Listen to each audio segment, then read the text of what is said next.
everyone's listening. We care a lot about internet freedom. We care a lot about openness. We care a lot about privacy. We care a lot about security, and that creates interesting tensions. And we are here today to talk about some of those approaches, kind of the considerations that people are taking into account, and just how we should be thinking about this as we go forward in order to create the internet that we all want. So. We will hear from all our panelists, and then we will have a conversation and think of questions. We will open up for Q&A maybe 10, 15 minutes before we wrap. So first off, we have Dr. Andrea Limbago, who is the, I want to get this right, chief social scientist of Virtru, and thinks about the social side of these technologies. How do we insert the people? We've been on a panel before that ended up being absolutely fun because we were there to talk about cybersecurity, and we all ended up talking about people, which is actually, I think, the right thing to do. So go ahead. All right, thanks. Thanks very much. Is it on? Is it on? Yep. Yeah. All right. Yeah, it's great to be here. And so, like Heather said, I work at a software company that focuses on data privacy and encryption, and the technology is very, very important, obviously, but the interaction with humans as well. And then part of my work with a background in global relations and conflict studies is how some of those technologies fit into the broader global trends that are going on. And one of the big areas that I've been focusing on recently, for the last few years, is the rise of digital authoritarianism. And so over the last 8 years, internet freedoms have been on the decline. If you look at Freedom of the Net from Freedom House, based on their metrics. And so what that entails a variety of means, and I'll talk about some of those for how governments are using these tools, and then how some of those tools are spreading to non-state actors as well. But basically, it's tightening the control over users' data. I recently saw in an article a few days ago the hegemony on communication, and I kind of liked that notion because that is what they're trying to do, complete information control really by whatever means possible, and a lot of it is some very creative means that just weren't foreseen even several years ago. And so the way that this is manifesting is everything from elections, which we hear a lot about in the US, but to be clear, the election interference via digital means is only one area that's getting the interference, and that was going on in over a dozen countries in 2016. So it continues to expand in that area. Other areas, in addition to, that we think about the cyber attacks, that kind of is something that's at least seeped into public consciousness as far as what's going on to infringe on privacy. But there are other areas that are going on in addition to some of the more cybersecurity issue areas that go into more into the legal realm, in the realms of data localization. And a lot of those laws are increased, which basically requires local data storage in those countries. And then with some of the different regulations as well, also entails government access to that data when they want to. They can say it under only certain conditions, but really it's at the end of the day, when they ask for that data, they can demand it. And so that's led to issues such as Apple storing some data in encryption keys in China. It also has led to, in Facebook, the recent manifesto saying that we're not going to be adhering to some of those localization laws of authoritarian regimes. And so there's a big discussion going on both amongst governments and amongst tech communities and businesses and corporations for how they're going to respond to those localization laws. And it's not just China and Russia, and this is something that we need to be really clear about across all these mechanisms, from cyber attacks like the cyber crime that we just heard about. The proliferation to non-state actors of these tools really is it's expanding significantly. And so the same thing happens when it comes to data localization. Thailand and Vietnam are two of the more recent ones that have been passing various laws as far as either government access to that data or government storage of the data. And both of them, especially the Vietnam law, really mimics a lot of some of the Chinese laws that you see. And so you do start seeing the rise of the rest going on across the globe when it comes to digital authoritarianism. And so what that also is leading to is something called the splinter net or balkanization of the internet. So instead of the global, a free and open and global internet based on internet freedoms, we're really seeing it's breaking apart into national cyber sovereignty kind of internets that are going on across the globe. And to take it to the extreme, you've got the Great Wall, the Great Firewall from China, but then you also have, Russia recently passed a law to try and ostensibly cut off access to the rest of the globe. Venezuela is considering similar legislation right now. And so these are the things that what happens in China doesn't stay in China. What happens in Russia doesn't stay in Russia. These are expanding, and so far there's been a bit of a vacuum on the side of democracies to push back. And whether it's, I know norms was discussed about this morning. I don't know how far it went down, but the cyber norms has fallen apart a bit at the governmental level. There's still some efforts there, but at the UNGGE, progress was being made and then fell apart. And so some of the tech giants are starting to try and fill in. And so absent democracies doing more, some of the corporations are actually trying to fill in that gap to create the appropriate norms and the appropriate behavior of what to do in cyberspace and how to preserve security and privacy. And so that's, I think, an interesting trend that's going on as well. And just as far as, on the one hand, a lot of what my work does seems to focus on some of the doom and gloom that's going on from the surveillance society and the spyware and everything along those lines. And we can't be naive to those threats. And I used to work in the DoD. I'm very familiar with the threat landscape that's going on. But at the same time, we also need to be aspirational and try and still build the internet that we want it to be and try and push toward that vision of the free and open internet. And for me, and I can get into some of these more later, but I think it's a combination of the technology as far as usable security and making it much more usable and accessible for people and just raising greater awareness. And we can also talk about some bad information that also comes out of the tech community as far as what is secure and what is not.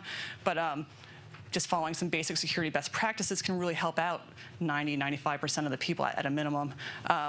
But in conjunction with some of the norms that could be pushed forth, and then some of the privacy laws, and we can talk about GDPR and some of those data protection aspects.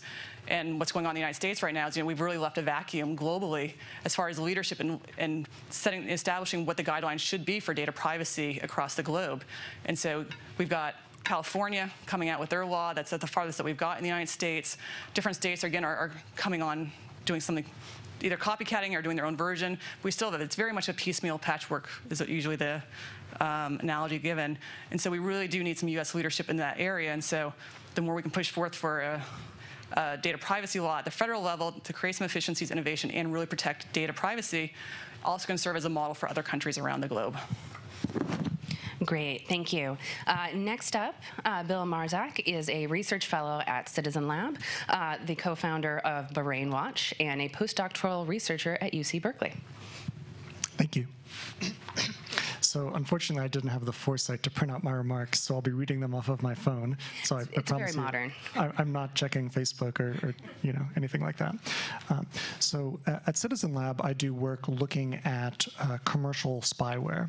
So these are companies which are selling products to law enforcement, to intelligence agencies, to essentially hack into phones and computers of targets. And the way that law enforcement sort of talks about digital investigations these days is they say, oh, well, there's a going dark problem.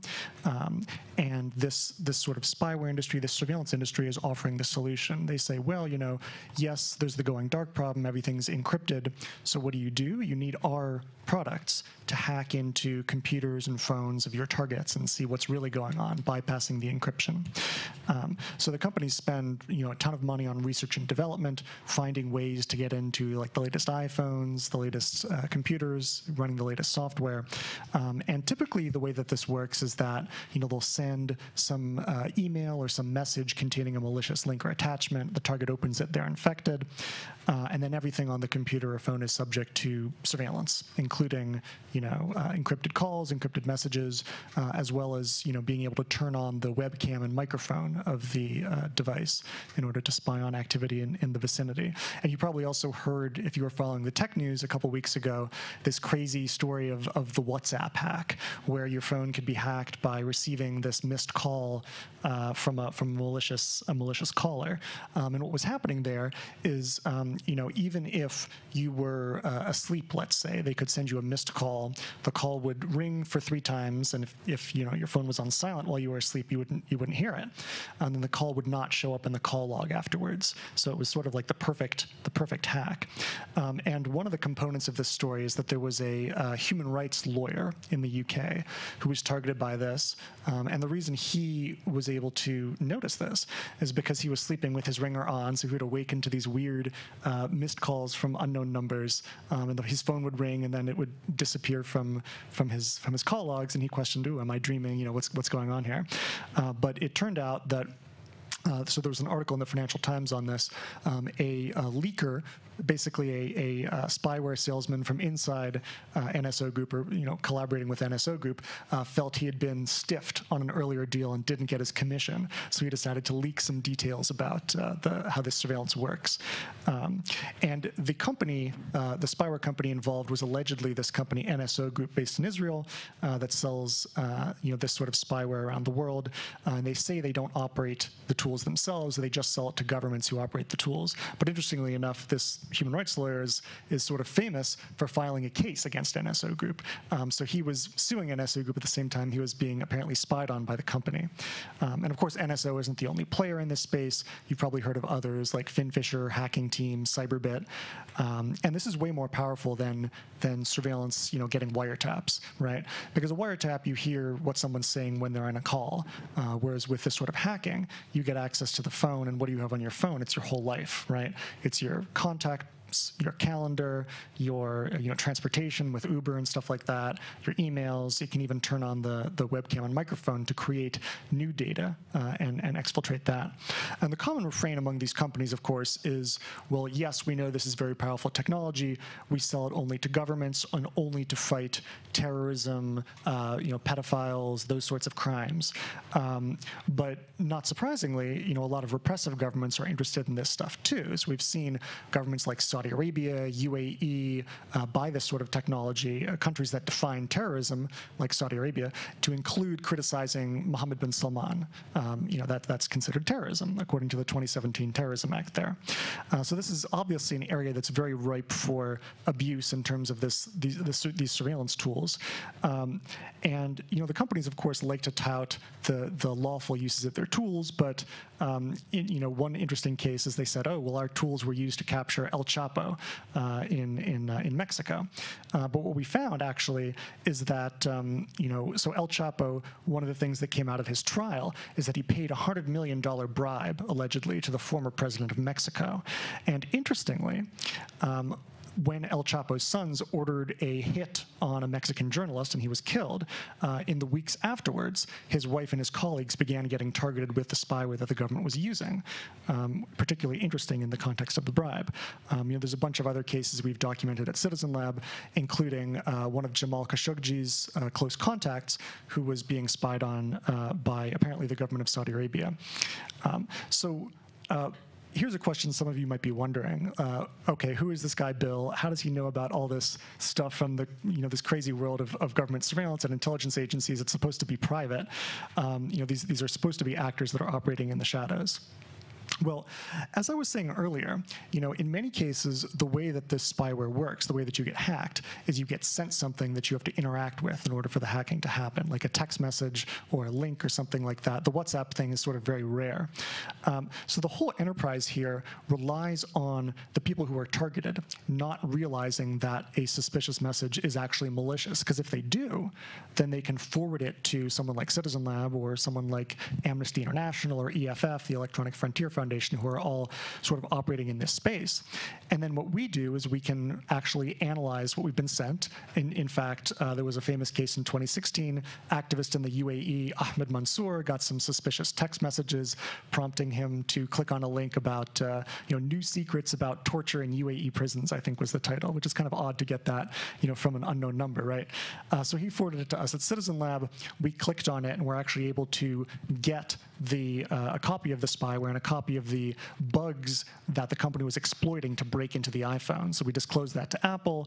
Apple released a new update back in 2016, iOS 9.3.5.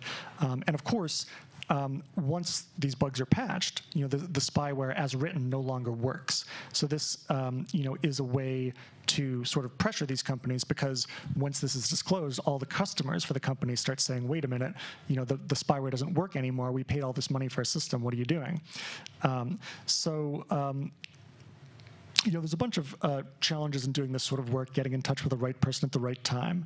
But this sort of field that I was mentioning, Citizen Lab, EFF, others of public interest cybersecurity researchers, as I'd call ourselves, are looking at this field. So it's clear that this is sort of a Wild West type atmosphere. You have governments doing deals with companies doing deals with shady governments who are then targeting activists and dissidents. one of the subtle points here that I want to bring up, though, is that there's sort of two markets for these companies. You can think of sort of a legitimate players, so we know that some of this spyware is purchased by legitimate law enforcement agencies, like, for instance, the Belgian Federal Police, or the Swiss purchased spyware from NSO Group in addition to other governments like Saudi Arabia and Mexico. So the surveillance industry tries to, I guess, cater to both of these types of clientele, but it's a bit awkward because you have cases where the abusive customers, the reckless customers, like, let's say, Saudi Arabia, UAE, Mexico, are sort of sending this stuff out to civil society, who forward it to us. We disclose the spyware, things get patched, and that hurts both the legitimate customers as well as the illegitimate customers. And so one of the things I want to talk about is, like, all right, so that you can think of that as sort of a form of regulation as a last resort, right? Like, we're trying to send the message, well, if you target civil society, your things will get disclosed, and then bad things will happen for all of your customers. So maybe you want to ensure that doesn't happen. But what's a better way to think about this sort of regulation? Well, so the sorts of spyware that we research are called intrusion tools, or are classified as intrusion tools under the Wassenaar arrangement for export controls. Meaning that governments who are party to the Wassenaar arrangement should hopefully seek to regulate these, and the regulation is basically, well, if you want to export it, we've got to sign off on it first.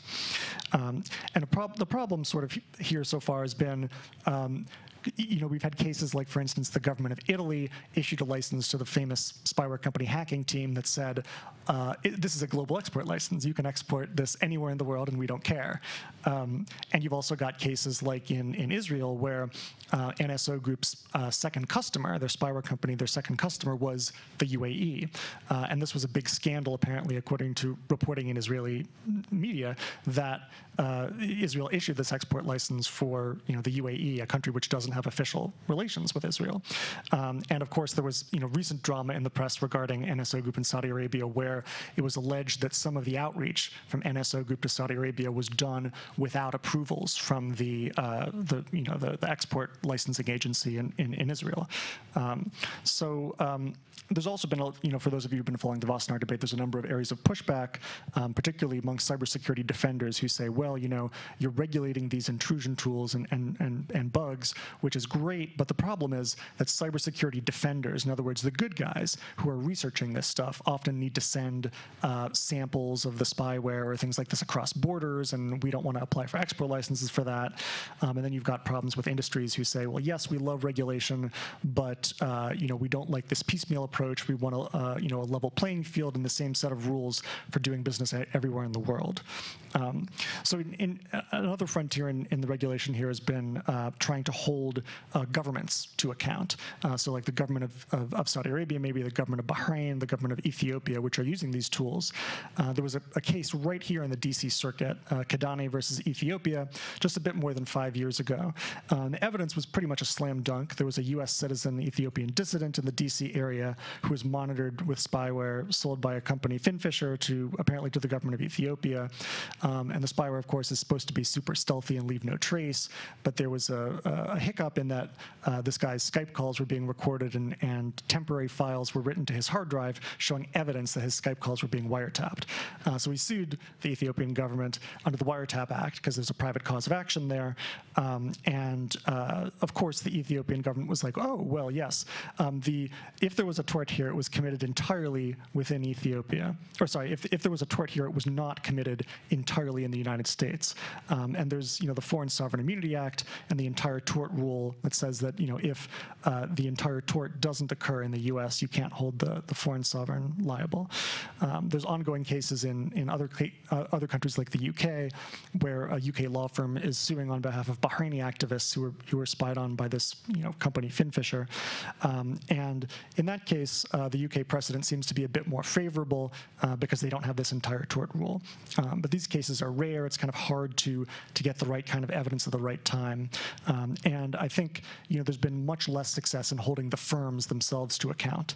So I'm looking forward to talking about more ideas of that once we get to the questions. Awesome. Last but not least, we have Robin Greene, who is now a privacy policy manager at Facebook, to talk a little bit about how Facebook thinks about this and maybe generalize a little bit about the industry. That seems fair to me. And protecting users and their relationship with law enforcement. So. Thanks, and sorry, I'm not used to these mics are intense. Yeah. So thank you for inviting me to speak. I'm so glad to be able to talk with you all today. When I think about public safety issues, and I think when Facebook thinks about public safety and law enforcement access issues in particular, we spent a lot of time thinking about exactly how we started this panel, thinking about people, thinking about the individual. Facebook started 15 years ago as a pretty small community of college students who were just connecting to get to know each other, to stay in touch with their friends and everything like that. And in a little over a decade, we have grown into a community of platforms that serves over 2.7 billion people around the world. And so when you think about the size of responsibility that we have in order to make sure that we can fulfill our mission to help people build communities, to help bring people together and give them ways to share and to organize and to start businesses, when you think about the mission to allow people to communicate with one another, and to bring the world a little bit closer together, the only way that we can do that is by fulfilling our immense responsibility to keep our users safe. And that means fulfilling our responsibility to protect the security of their data, to protect their privacy, and from arbitrary interference with government, and to make sure that we are protecting public safety as well. And so that sometimes puts us in the uncomfortable position where we are having to work with law enforcement while at times having to push back against law enforcement, sometimes the very same law enforcement, when they're requesting users' data.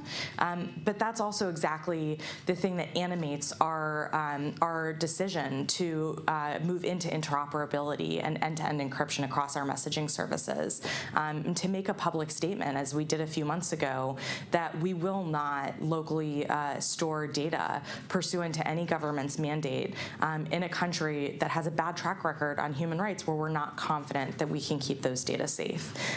What we do to make sure that we're protecting privacy and enhance public safety at the same time is apply a really rigorous process for responding to law enforcement demands. And so what this means is we basically respond to law enforcement in several ways, but in two primary ways. The first is in response to lawful requests. And because we are incorporated in the United States and in Ireland, the way that we wind up responding to requests is if you are from the EU and you're asking for a user, or you're from an EU government and you're asking for users' data, you have to go through Irish law, where we're incorporated. And if you're from the US or from outside of the US and you're looking for the contents of users' data, you have to go through the US judicial process. And if you're not from the US government, you have to go through the Mutual Legal Assistance Treaty process, which essentially enables you to obtain a warrant based on probable cause by working with the US Department of Justice, as long as you can show the facts that are necessary to obtain that warrant, and then we receive that warrant and are compelled to hand over the information. But what this means is we receive requests for information and we scrutinize every request. So whether it's for contents or non-contents, and no matter the country, we look to make sure that the request is lawful, that it's appropriate in scope, and that it's appropriate in purpose, and that it complies with international human rights norms. If ever those elements aren't met, we will push back on their request. The first thing we'll do is go back to the government and work with them to see if we can sort of clarify what they're looking for and see if we can identify a way to make sure that, if it's a legitimate investigation and they really need the information, can we figure out a way to scope the request in a way that is lawful and properly scoped and in compliance with international human rights norms. But where that's not the case, we will push back and we'll refuse to comply, or we will take it to court where possible and challenge the request judicially. The second way that we primarily wind up giving data to law enforcement, contents data, is where there is an imminent threat of death or serious bodily injury. We think that it's incredibly important that we contribute to public safety. So if we see information on our platform that's suggestive of that kind of imminent threat, we want to make sure that law enforcement or the appropriate authorities are able to act on it. And so that's the other main instance in which we hand over users' information to law enforcement. But I think when it comes to increasing requests and the changes of technology and how most information is digital now, we wind up seeing certain pressures. And so Facebook in particular, but really tech companies across the board, face a lot of pressures around issues like cross-border data requests and technical assistance requests. Surely with our move to end-to-end encryption across all of our messaging services, we'll see increased pressure on both of those fronts.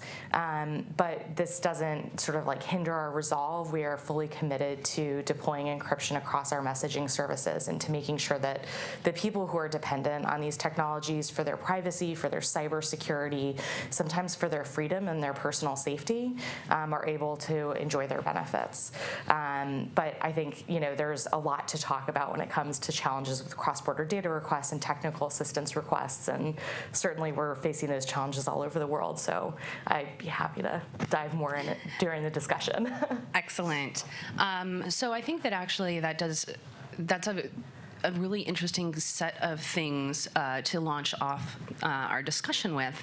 And what was really striking to me, Robin, and especially, is thinking about how you balance these competing interests. Because, I don't think anyone up here would say that we are against law enforcement, and I don't think anyone up here would say we're pro-surveillance either. And Bill, what do you think the appropriate balancing test is? Because I think that you will have, having seen these things used improperly, how do you decide what is proper and what is improper with those balancing tests? And to what extent do you think about it globally versus kind of regionally or nationally? Well, that's a great question. I think that, clearly we have a lot of experience in enumerating what is sort of inappropriate. So, targeting activists or journalists simply because of what they say rather than because there's any sort of, real crime going on there other than freedom of expression. I think, though, that there's sort of, when we're thinking about regulating or thinking about targeting the companies themselves, I think though the question is, well, picking customers and vetting customers before they're doing the sales. So while it might be appropriate to sell to intuitively to like we think, okay, well, Western governments, there's maybe some more responsible use of surveillance than, let's say, Saudi Arabia. And I think the key distinguishing factor there is, well, there's a couple of distinguishing factors. One of them is oversight. So to what extent are the people who are operating these spy tools accountable to someone? And then to what extent do people who are wrongly spied on have the ability to achieve some remedy for that wrongful surveillance? So cases like Saudi Arabia, where there's really no rule of law, there's really no oversight. If MBS decides he wants to spy on someone, then he calls up his intelligence guy and gets him to spy on them, right? And nobody can say anything about that. So I think that in terms of picking customers, it would be great if these companies were forced to achieve some or abide by some sort of principles in terms of vetting customers. I mean, they like to say, oh, well, we have external vetting of all of these deals. There's some external committee composed of experts that decides whether we want to sell or not. But I think there really needs to be some requirement or some way to say, well, look, there was no reason this sale should have happened. You should have known that the surveillance was going to be abused if you sold to government X or government Y. And what do you think about that particular balancing act? Where do you draw your line, Andrea? Yeah, I think it is a good question. And there's so much insecurity as a balance. And that's where I would love to start seeing more global norms, even if they're not formal, which means that they're not going to be fully, there's no repercussions for not adhering to it, but it can at least establish the baseline. We'll know, countries that adhere to certain aspects of those norms are not going to be using spyware, for instance, against their own populations, against human rights, those kind of areas. Whereas we also know there are governments that are going to be more than willing to not want to adhere to those. And there, it is going to be a balancing act. I can also guarantee that there are going to be some democracies that are not going to want to have to adhere to those kind of norms because they're going to want to use it for some kinds of national security events that they want to be looking into. So it is really hard, I think, in the case of spyware. However, I think you nailed it as far as you doing what seems to be the best case scenario and having greater trust in what individual actors, whether they're government or organizations, how they're going to be using it, and implementing guidelines along in those areas, and then ideally pushing forth and getting more so to a place where more individuals also can protect themselves against those kind of spyware. And so that also is sort of the other side of the coin, is empowering a lot of the individuals also to be able to defend themselves against that when it does happen, and having the tools and not making it so complex that they have to be a computer science PhD to actually be able to protect themselves, right? And so that's where I'd like to see actually additional information being shared in that area for strengthening defenses against those kinds of spyware, because they're going to be misused. I mean, at the end of the day, we should take it as a given that whatever those tools are going to be, some actor out there will misuse them. You anticipated my next question. I think that we've been talking a lot about government access, and we should, and government use of tools and governments using them badly or appropriately. How do you translate those thoughts into, I'm not going to say more benign, but smaller scale uses of these tools? And what I'm thinking of is kind of stalker spyware that can either be sold to figure out whether your middle schooler made it home, or figure out where your estranged spouse is. Do we have to think about that differently? Can we think about it kind of in the same vein? I don't know who to point this at, but I think Bill. Oh, okay. So yeah, I mean, stalkerware, as it's called, or spouseware, as it's also called, is sort of a very kind of creepy thing to think about. I mean, I think a lot of companies have been doing some interesting stuff here. So one of my occasional collaborators, Eva Galperin at EFF, has been doing a lot in terms of trying to get companies, like at a bare minimum level, to try to get antivirus companies to detect and warn you if this is installed on your phone or on your computer, because the idea is these companies might say, oh well, there's legitimate uses here. Like, let's say I have two phones and I want to use one phone to monitor the other phone or something. So okay, maybe we shouldn't have antivirus software automatically delete this or block the installation, but at least warning or prompting the user to make sure that this is not being done without their consent, which I think is the key thing behind the use of this stuff. Like, if the person who you're using it on is not consenting, then there needs to be, maybe you're a government and you got a wiretap, subject to appropriate judicial approval and oversight, okay, but other than those circumstances, it's sort of hard to see how spying on someone else without their consent is okay. And with children, with monitoring children, I don't know, that sort of gets into kind of a tricky area. I could definitely see wanting to find out, for instance, the location of your child, if they're a minor, like where are they getting into trouble or something. And I don't know, that's sort of a trickier question, which I don't know. If we had good answers, no one would want to listen to us. This is all tricky, and this is all like very hard, very hard questions.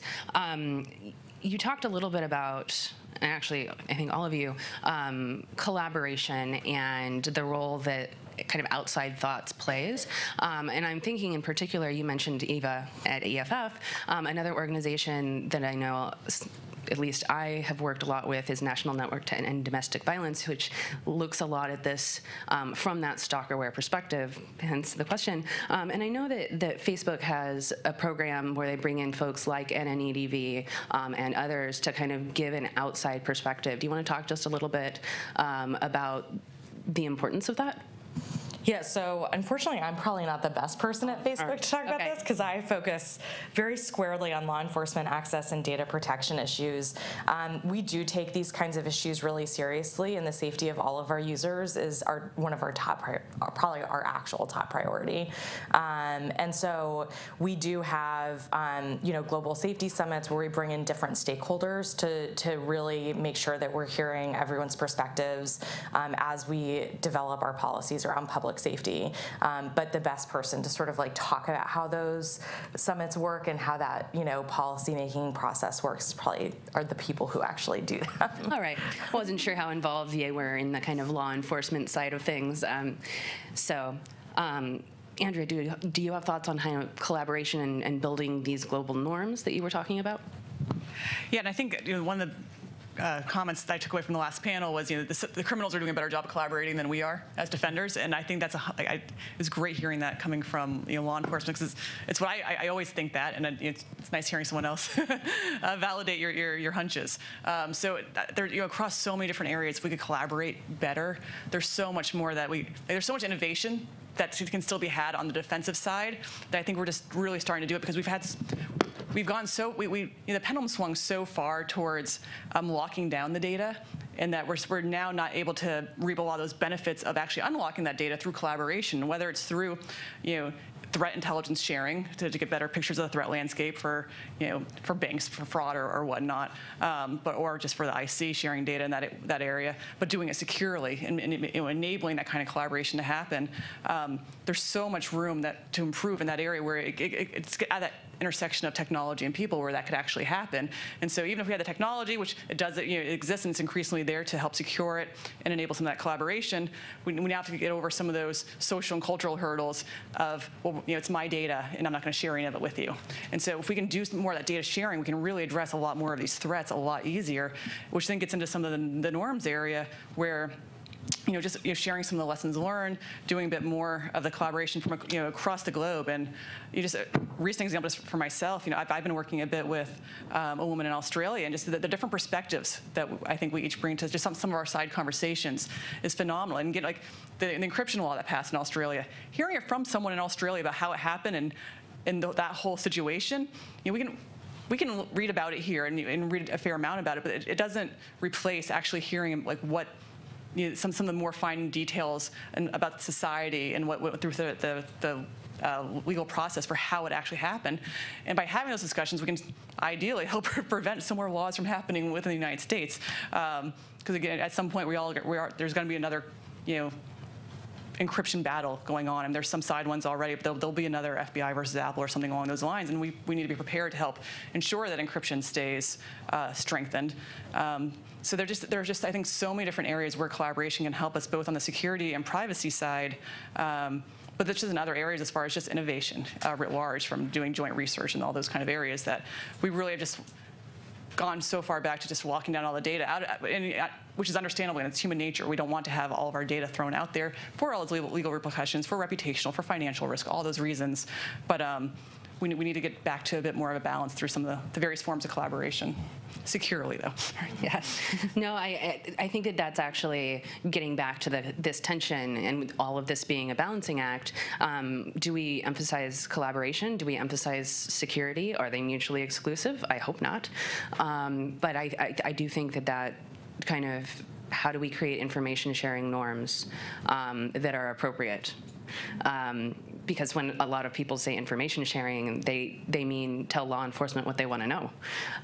But that's not actually going to, and this is the moderator's injecting herself, that doesn't necessarily fix anything.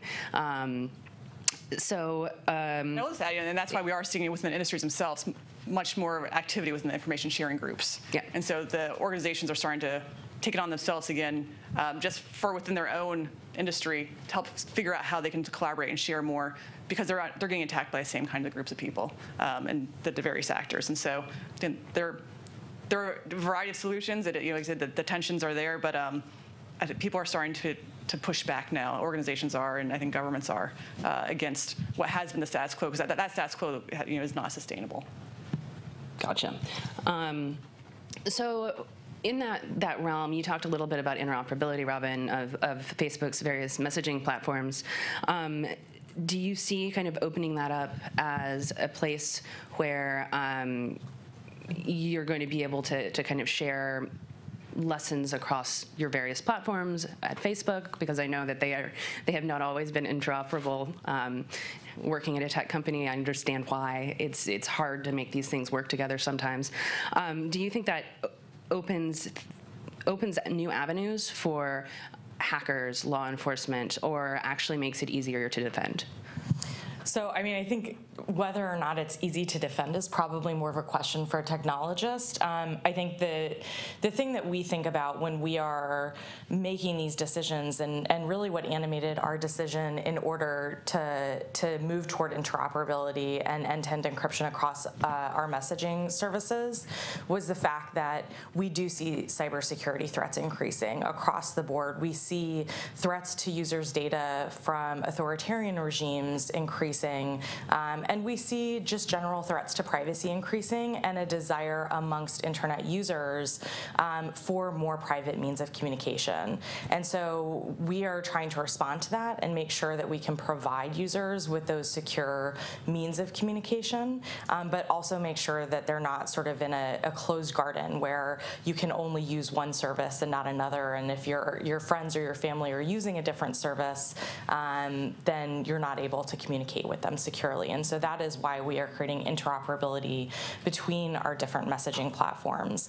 I think, one of the things that we find challenging is we do see increasing demands from foreign governments for technical assistance. And so this is, it comes in different forms, but the most concerning form is where governments are asking for ways around encryption, or encryption backdoors, as they're colloquially referred to. And this is something that is just deeply concerning, because it really it goes against the principle of providing secure communications. But in addition to that, we as a company just don't feel that governments should be able to tell us how we should be building our systems, where we should be storing our data. We think that it's important to provide excellent security to our users' communications. But that's also one of the reasons why, we are really looking for ways to change how we respond to cross-border data requests. Because I think as encryption use increases, as data is sort of like deterritorialized in terms of where it's stored, questions about jurisdiction become really pressing. And what we find is we have a mutual legal assistance process in the US that for Facebook, applies to the whole world except for the United States, which works through its own judicial process, which is very similar to the MLAT process, or the EU, which works pursuant to Irish jurisdiction. But the mutual legal assistance process requires that foreign governments that are seeking users' contents get warrants based on probable cause, which is a pretty tricky thing if you're a foreign government and you don't have concepts of probable cause. Your legal regimes are different, your criminal laws are different.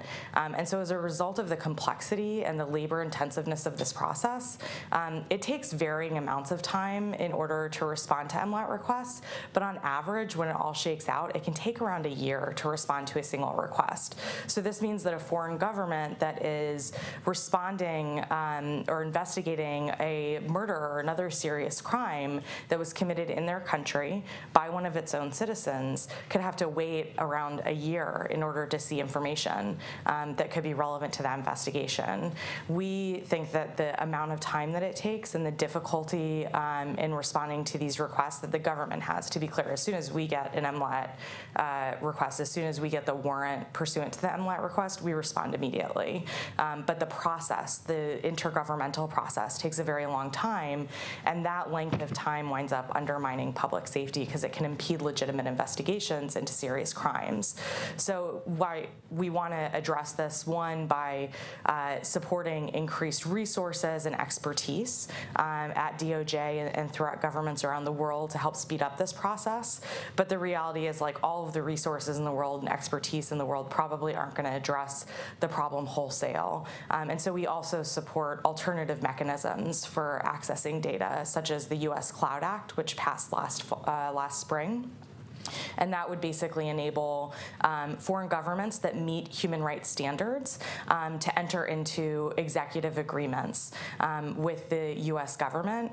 And upon entering into that agreement, they could directly ask providers for users' contents, and providers would be able to voluntarily respond. So we would still be able to apply our test to make sure that we considered the request to be lawful, to be within the jurisdiction of the requesting government, pursuant to their laws, appropriately scoped and purposed, and then also in compliance with international human rights norms. If those elements weren't met, we would be able to push back and basically redirect the request back through the MLAT process. But under the Cloud Act, this at least creates a supplemental process for human rights respecting governments to be able to get information more quickly. So we'd like to see some, more investments along those lines. We haven't actually seen a government enter into an executive agreement yet, so the negotiations for that are still ongoing. MLATs are slow, and so are governments. So the panel description kind of promises that we'll talk about proactive strategies to move us in the right direction, specifically to protect user rights and to promote safe and smart use of these tools, whether you're talking about the internet, your kid monitoring software, any of these tools that have the ability to be abused. So this is for each of you. What strategies would you like to see focused on that would really kind of impact people rather than necessarily governments? I will start. I'll do it sort of multi-pronged. One, focusing on the tech, just you look at what some of the basic steps are. While there's I think best practice is a term that people in the InfoSec community hate, but at the end of the day, if 2FA is available, you use it. Try encryption as best you can, and do be wary of any of those kind of track whomever kind of tools for the potential for misuse. And so those are some of the big steps, and obviously phishing is still a big one. But those are some of the steps as far as just securing yourself and just taking back greater control. And that's we're seeing public opinion poll after another in the United States for people wanting to take back better control of their data. And so get better informed in those areas and try to do that. And then at the same time, get involved with the discussions that are going on at the federal and in your state level as far as data privacy laws that are coming up. Every state, more or less, is now debating some of them. And so I tend to focus on the tech community and try and get more tech people involved in shaping it, but obviously the legal field, absolutely, especially people who have legal and tech background, are super important in helping shape these discussions so they don't turn the wrong way, and so they don't infringe on human rights and privacy, or they don't go the other way and basically do nothing by having a really low bar for that. So I'd get involved in those, and there's lots of different efforts that are out there that you could get involved in to help get more informed on what's going on within the United States at that level. Yeah, so at least from my perspective, the way to, what you want to do to help people who might be potentially victims of the abuse of these tools is to reduce the probability that these tools will be abused. So you in some sense, I gave an overview of sort of what's been tried so far, but I think where we've had less success is in holding the companies directly to account. So let's say, Jamal Khashoggi's friend Omar Abdulaziz in Canada was spied on by, apparently the Saudi government using NSO group spyware. Wouldn't it be great if there were a way to hold the company to account such that this could dissuade the company from making those sorts of sales in the future, or from continuing to support or maintain Saudi Arabia as a client, because this sort of relationship between the companies and the governments is not simply transactional. It's not like, you give me money, I give you spyware. There's an ongoing relationship where there's support, updates, training, those sorts of things. The tricky part though about holding these companies to account is that it's really, really hard to gather evidence in this space. Like in order for you to get conclusive evidence that someone was targeted by some spyware, well, okay, maybe you have to inspect their phone, you've got to get in touch with the right person, and then the question is, okay, well, maybe they were targeted. You can show that they received the dodgy email or the dodgy text containing the link that you can show is to the spyware. But was their device infected? Was anything successfully, was their privacy breached in some sense? So that's sort of like a higher level to show, and it's much harder because, like, well, okay, these devices we're carrying around nowadays are pretty much black boxes to investigators. So, Apple, Google, they really, really lock down the device. You can't even get, like, if you want to do a forensic analysis on it, it's pretty much not possible unless you yourself hack the device in order to get enhanced access to do the analysis. So, thinking about ways to make it easier for people to access their own data and, help with these investigations. In that same vein, there's also, well, okay, if someone was infected with spyware, right, then their computer, their phone, whatever's infected is sending information back to some website, some server. And we know in a lot of countries there are data retention requirements where the ISP has to save your web history for like a year or something, so that law enforcement, if there is a criminal investigation, can then go and get that web history and investigate. But it would be great to have, if we're going to have those data retention laws, it would be great to have more control so that potential targets or victims of these sorts of attacks could say, oh, well, I want to find out if I was targeted. Hey, ISP, can you send me my history, my web history? Then I'll go to some research group and take it to them and see what they can tell me. Or hey, Facebook, hey, Google, hey, Twitter, you sent me this really interesting state-sponsored alert. Can you tell me perhaps what triggered it? Can you point me in the right direction so that we can perhaps document evidence of this?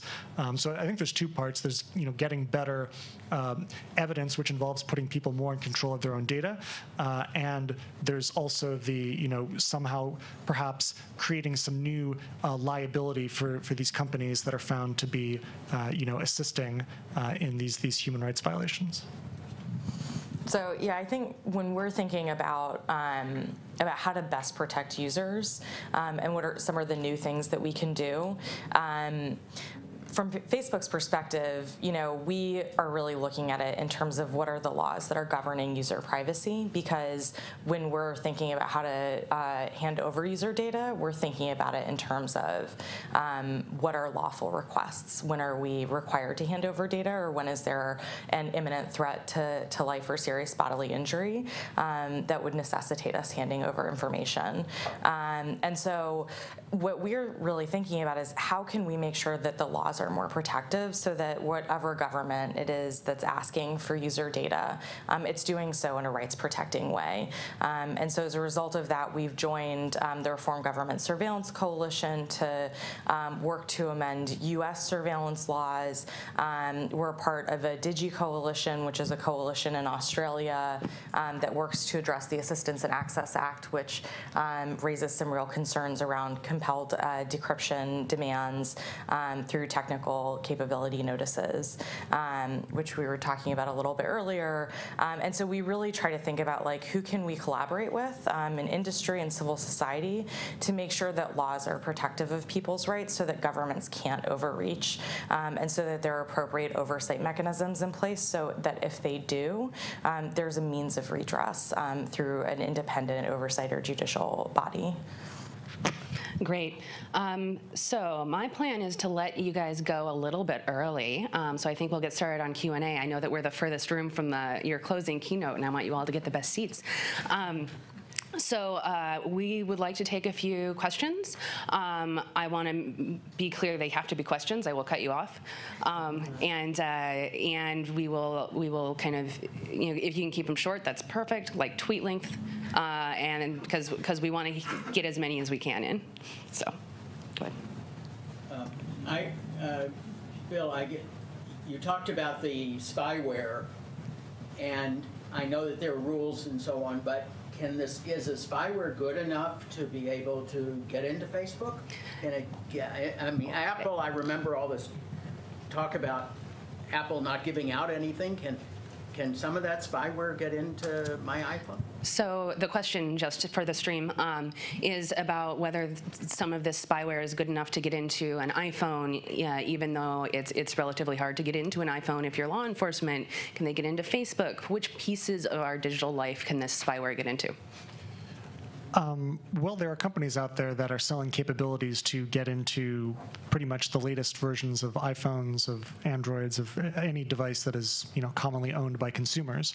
And once in the device, they can access, your Facebook data that way. So I think that, companies like Facebook, like Google, have a very sharp security teams that are focused on not only protecting employees of the company against these sorts of attacks, but also users of the company's products. So I think that the vector for getting into the phone would probably be a vulnerability that exists on the phone. So like in WhatsApp, WhatsApp was shipping code that had and they unknowingly had a vulnerability in their code, which when you got a call, it could exploit some bug in the call signaling processing and take over the phone. So pretty much they'll be going after the devices themselves and vulnerabilities that exist in the devices, and it's a really hard problem because the devices we're carrying around in our pockets are running tens of millions of lines of code, and how do you ensure that there are no bugs in it? It's hard. We've built up this multiple layers of software really, really quickly without, in many cases, without serious thought about security at each layer. So there's lots of bugs in our phones, and companies are looking for ways to get in and selling that for millions of dollars. I saw you first. Sorry. This conference is trying to develop approaches, rule of law approaches to these questions. And going back to your suggestion about norms, what would each of you identify as the top 1 or 2 or 3 sources of developing norms that those of us interested in these issues or building legal responses should look to? Yeah, I'd start with reviewing what the UNGGE has already gone through and find out where some of the hurdles were, because that will end up basically there were some collective action problems. So if you want to help avoid some of those, I'd review some of those, but I also I'd make sure to look at what some of the corporations are doing as well, and even the Paris call that just came out. I think. Oh, yeah, sure, yeah, absolutely. Sorry, yeah. So for the UNGGE, basically did I think about 5 different iterations, trying to establish just common, basically the low-hanging fruit for what cyber norms could be. And so it could be anything from not interfering in a cyber emergency incident response team, so allowing governments to respond to those kind of incidents, to not attacking critical infrastructure in peacetime. Some various areas along those. The U.S.-Sino agreement from 2015 was ostensibly to not allow commercial corporate theft by a government to help their own commercial enterprises. That has, since there's been numerous reports, the trade rep, U.S. trade rep did a really good report a little while ago outlining how that norm was broken. But interestingly, again, showing how some of these things spread. When the U.S. and China did that, then the U.S. and Canada did something similar, or the China and Canada did something similar, and China and Australia did something similar. So while it was broken, it at least started establishing some baselines for those kind of areas. And that was all governments doing that. The Paris call is an interesting one because that is an integration of both tech companies, generally tech companies, corporations, and governments. And the numbers, I actually don't remember what it was over. It was in the over 100, I think, countries, and then something like over 60 maybe corporations all signed on to that, trying to rejuvenate some of these efforts towards norms, again, with some of those low-hanging fruits. And Macron introduced it in November. The U.S. did not sign on to that. For me, I wish we would. I wish we'd actually help shape it as well. And that's one of the things. By not being part of some of these discussions, we can't shape them then. And so I want us to be able to shape a lot of those discussions. There's the Charter of Trust from Siemens is another one for a corporate level that has gone out. And then there's the Tech Accord that Microsoft put forth. And Brad Smith from Microsoft gave I think it was RSA talk 3 years ago that kind of outlined some of those. And if you hear the notion of a cyber Geneva Convention, it's linked back to that. So those might be some good places to start. Do you either Robin or Bill have thoughts on that one, or should we move on to the next question? Okay, we're good. Yeah, so one of the questions I had was sort of, you guys have talked about how collaboration between governments and between the actual companies themselves that are creating the software is so important. And then you also mentioned activists. So there's lateral and then there's horizontal, right? So how can activists who maybe they don't know Citizen Lab and they might be watching this streaming service right now, how can they sort of get involved and let people know, like, hey, like, I think something might be up. I need help. I don't know who can help me, because, you know, we deal with a lot of activists on the ground who really are dealing with serious threats. And for that reason, we oftentimes are like the connecting point to say, okay, well, here's your problem, here's your solution, but what would you want sort of activists to know about? Like, who can they go to? Who can they report this to? Who can they work with in collaboration? Because a lot of the information you get is coming from these people, and but for those people, you wouldn't even get the information. So what would you want them to know, maybe? Right. Yeah, that's a good question. I mean, in terms of Citizen Lab ourselves, we're a research organization, so we don't really have a whole lot of capacity to be providing support to activists around the world. You know, there are really great efforts like the creation of digital helplines, like the Access Now digital helpline, which is sort of a first point where activists or civil society who are experiencing, you know, something suspicious going on can contact. So they assist in things like, oh, my account was hacked by somebody, can you help me get access back to that, you know, or, you know, oh, my phone's acting strange, you know, what do I do?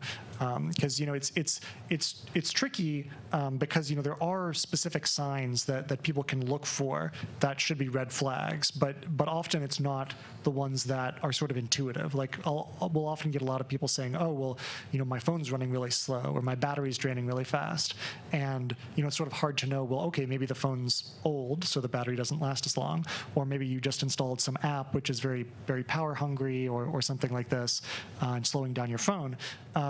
But, you know, being aware of the sort of vectors that you can detect, like, for instance, suspicious text messages, it is, you know, almost assuredly some sort of targeted attack if a political activist gets a message from an unknown number promising, you know, juicy activist details with a link or attachment in there, right? You know, without any sort of context about who the person is from a legitimate institution or anything like that. So that is, you know, what ideally people should be looking out for. But, you know, as a first point of contact, I think digital helplines like the Access Now digital helpline are good for that sort of stuff.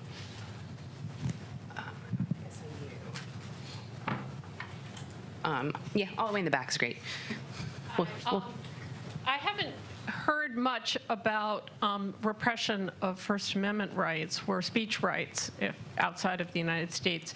And I know that Facebook has recently decided to cut the access of certain people, most of whom the people in this room would find to be objectionable speech to begin with, but some of us at least have some objection to repression of any speech at all. And can we get some indication of how determinations are made as to who's cut out and who is not? Thanks. So generally, we will, well, not generally, we will always apply our terms of service. So when making determinations about whether someone is going to be suspended from the service, it's a question of whether our terms of service have been violated. And we have teams that work on issues around content moderation and the development of the terms of service who work to make sure that those terms of service and the standards that they set forth are applied to everybody, and so that's it. Okay, cool. And I saw. I mean, I think that all of those terms of service are on the website. That's right.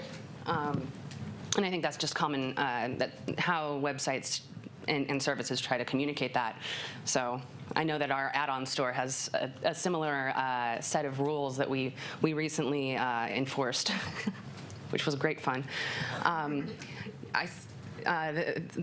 Yes, thank you. Sometimes when I send an email, I proof it, and then after I've sent it, it's been altered. You know, a word has been changed to make me look stupid, like I don't know how to spell. And I have Malwarebytes, and I have Lookout on the Android, 3C load. Somebody says it's probably NSA. I was in the peace war in Iran. Do you have a question? Well, I mean, yeah. What can I do to stop this? Well, so that's a great question. I mean, I think, there's definitely resources you could take advantage of, like the Access Now, digital helpline, and mention sort of what's going on. Yeah. Okay. I see two more, and then we're going to cut off questions, I think.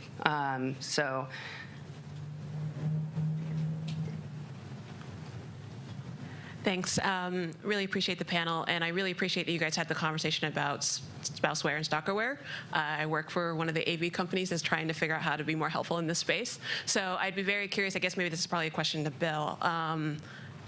What else should companies be doing to kind of help users better empower themselves to protect themselves? Like, we just recently announced the privacy alert, largely due to the leadership of Ava and others, but trying to figure out, okay, what else should the industry be doing writ large to help in this space? Thank you. Ooh, that's a great question. Well, I mean, so the AV industry is sort of one part of it. I think there's also, like Google sort of adopted their policy about, not running ads for how to spy on your spouse and things like that. So I think, that I don't want to sort of step out of my bounds here. I think you should talk to Eva a bit more for details on that.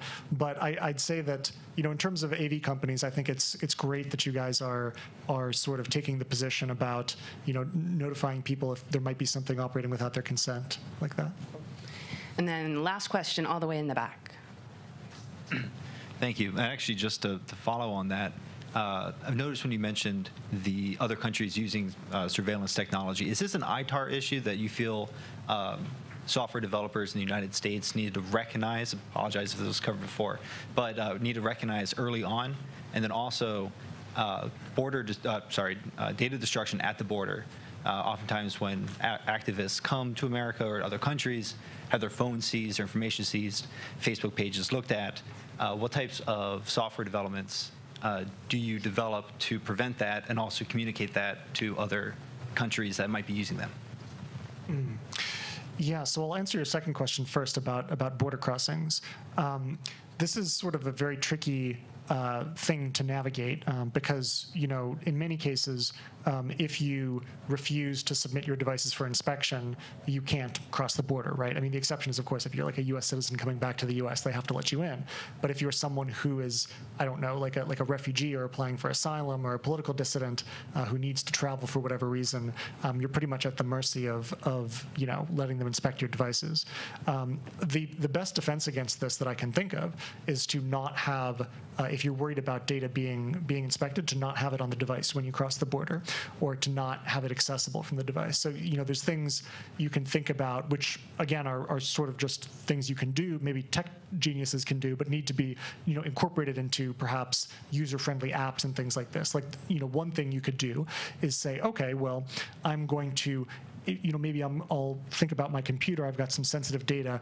I want to encrypt this data in a way that I can't decrypt it, but when I get to my destination, maybe I share, like I encrypt it with like a public-private key thing, and I share some little bit of information with someone at my destination who will only give it to me when I'm there in person, not under duress, right? And then without that bit of information, I can't access my data. So that requires a lot of trust, obviously, but something like this, where you can think of making it impossible for the data to be seized or decrypted when you cross the border, that might be a fruitful direction there. And I believe your first question was about regulating development of software like arms or weapons or things like this. So I think, there's been a bit of hesitancy in the tech community about that sort of approach, given the crypto approach, the crypto wars of the 90s. I think, though, that there does need to be, like, stronger export controls are a part of this. The tricky part is identifying what exactly you want to control. And I think, one interesting direction to look here is the sort of nature of companies that are operating in this space. So, what's been tried before is, okay, well, let's look at tools, the intrusion tools. So we'll add this to a list of dual-use products, and then it'll be regulated. But if you think of, it's not just the tools. Like, these companies, Finfisher, Hacking Team, NSO, are selling these sort of integrated packages where you have tools, you have support, you have, they're setting up infrastructure, maybe they're even helping develop bait content to get people to click on links or open attachments. And that sort of integrated service, I think, is something which maybe you could reach out and specifically try and control. Great. Thank you, guys. This was a great panel, and I appreciate it. It was great fun. Thanks for inviting us all. And I promised I would let you go a couple minutes early. We are exactly 2 minutes early.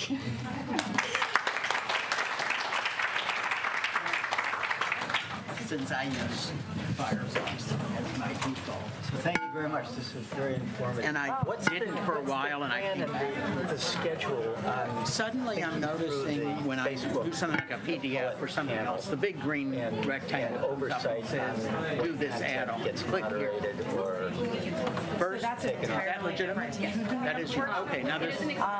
So I don't have like all this. I hate it. Yeah, no,